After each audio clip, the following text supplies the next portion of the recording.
ई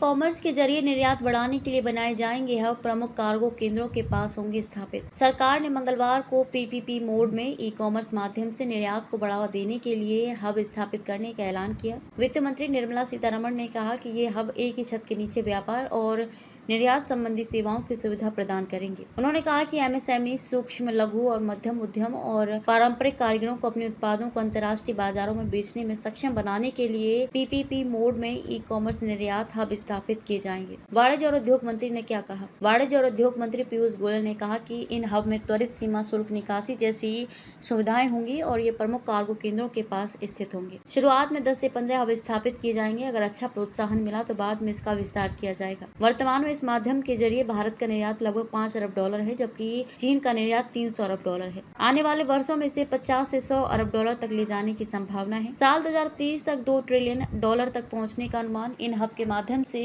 छोटे उत्पादकों को एग्रीगेटर्स को बेचने की सुविधा दी जाएगी और फिर उस एग्रीगेटर को बेचने के लिए बाजार मिलेंगे।